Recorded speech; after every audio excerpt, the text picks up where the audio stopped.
You see a problem with that? Can you see what's wrong?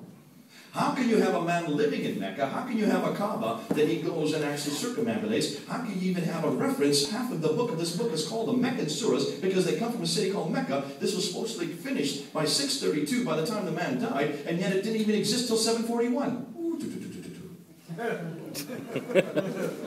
So what does that do to this book? Now that's just come out in the last 2 weeks. Can you see what this is going to do to Islam? But who's going to take this to the world? Who's going to debate this? See, Tom Holland is very careful. He doesn't want too many Muslims to read this because he knows what's going to happen. See, the very same material that was thrown against our Bible, against the whole authenticity of a man named Abraham. Remember, they used to say Abraham never existed. That was until they found the Nuzi tablets and the Mari tablets and the Ebla tablets, which are part of them right there in the British Museum. And now they not only know that he existed, they even find the customs, his customs that you read in Genesis. They are exactly the same customs you find on these Nuzi tablets, but these customs went out of existence by 1500 BC. So how could anybody in the 6th century have known about it? In fact, how could Moses have known about these customs? Ooh, I love it. That's why our Bible is so good. Because it's been corroborated by the very historical evidence that they say it would not support. But you can't do that with this book. Now, people are going to have to, someone's going to have to confront this. Someone's going to have to use this and popularize it and get it down to the layman on the street. Someone's going to have to let Muslims know that they've got a problem with this book. That this book does not even stand up to scrutiny. I was with Dr. Tom Holland last Thursday night. We had dinner together, and for 3 hours we just knocked heads because I've been doing this for 18 years. And I've been for 3 hours just telling you all the problems that we have found in the Quran, the historical anachronisms. And he's just come into it in the last 5 years. So he's way behind us. Nonetheless, what he has done is something I could never do. He has brought it into layman's terminology. Isn't that right, Joe? You can understand what you're reading. In fact, it was quite enjoyable, wasn't it? Easy to read, isn't it? And see, that's what he can do that none of us can do. He has taken the most difficult material and brought it down so everybody can read it. But folks, this is a battle that's much bigger than just those of us in this room. This is a battle that confronts the very nature of what Islam is. Because if this book has been proven to be basically nothing more than a lie, if we can show that this book didn't exist at the time of Muhammad, that Muhammad had nothing to do with this book, that the earliest manuscripts don't even begin to appear until the late 7th century, and we don't even have a complete manuscript of this book until the 10th century, that's 300 to 400 years after Muhammad, then how can we say he's even the author of this book? Proving that this book does not come from God. There are no tablets in heaven. There is no eternality of this book. We can now look at about 70% of this book, and we can source it from other sources. Much of it from Jewish apocryphal writings and Christian sectarian writings. We can destroy this book tomorrow. But we, meaning who? You. We're the only ones that can take on this battle. Because we're the only ones that understand just how powerful this battle is. See, your politicians don't understand the power of a book. They don't understand the power of an ideology because they no longer respect this book, nor do they have an ideology. Most of them would call themselves Christians, but they hardly ever go to church. Maybe for Christmas, maybe for Easter, that's about it. The vast majority of people in this country, though they may call themselves Christians, only 5% go to church. Did you know that? Only 5% of British people go to church regularly. That means they will never even understand the power of this book or understand how great this book is, how authoritative this book is. That's why I love the Bible. Now, when you're going to go out and meet your Muslims, you're going to be hit with quite a few questions. And one of the first thing you're going to be hit with is that our Bible has been corrupted. They're going to say that this book has been corrupted, that's why they don't want to study it, that's why they don't want to listen to it, they don't want you to quote it, they don't want you to use it for your defense. Because obviously they have found that these two contradict each other, do they not? And they contradict each other at the most basic notions, at the most basic place. This book says very clearly that Jesus Christ is not the Son of God. This book says very clearly that Jesus Christ is nothing more than a prophet. This book says very clearly that Jesus Christ did not die on the cross. In Surah 4, I 157, it says another man took his place. Whereas this book is very clear that he is the Son of God. This book is very clear that he is God incarnate, in human form. This book is very clear that he did die on the cross. Because if we did not die, if he did not die on the cross, then we're all damned.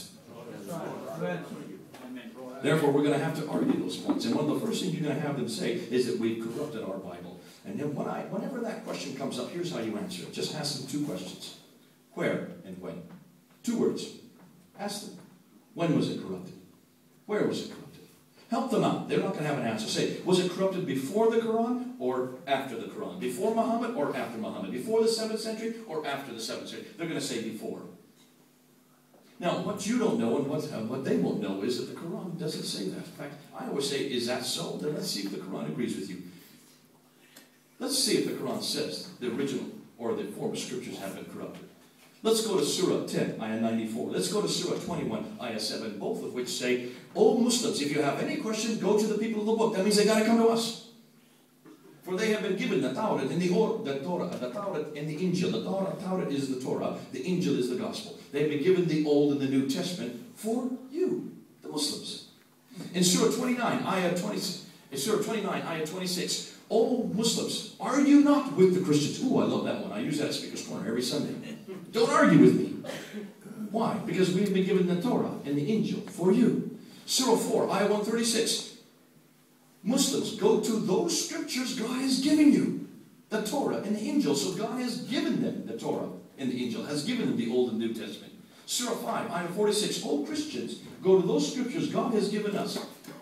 The Torah and the Injil, for they are signs for us. I've just given you 5 verses right now that all say for Muslims, if they have any questions, to come to us. They're not to argue with us. They're to believe in the scriptures because God has given it to them, and we're to believe in the scriptures. So how can they say it's been corrupted if the Quran completely disagrees? And then I ask my Muslim friends, and you can do the same thing, is there one verse in the Quran that says the early scriptures have been corrupted?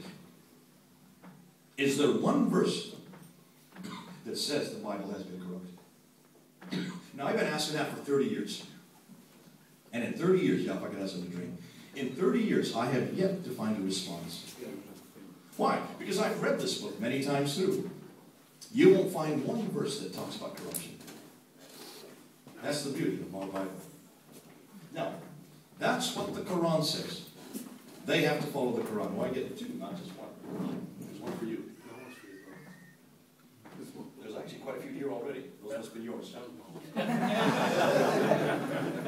That's why he has such a beautiful voice. Didn't you love his voice? Boy, I wish I could sing like that. There is not one verse in the Quran that even hints at a corruption of Scripture.